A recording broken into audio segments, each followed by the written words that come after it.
And a scary moment at the happiest place on earth as a large tree falls onto guests during strong winds from these storms. This happened on the patio of the Plaza Inn just after 11:30 last night while couples celebrated Sweethearts Night.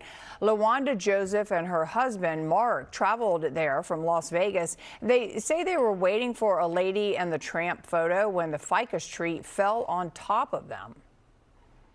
I heard the snap and then I saw it fall. And then as it fell, I ran over to my wife and tried to help her as much as I could. I was knocked down by the tree. And so my husband pretty much lifted the branches and stuff off of me. And that's when all the staff came over. Now, the couple was treated on site for minor injuries. Disney says the fire department cleared the tree overnight and that no one else was seated in that patio area at the time. Despite the scare, the Josephs still plan to go back to Disneyland this June.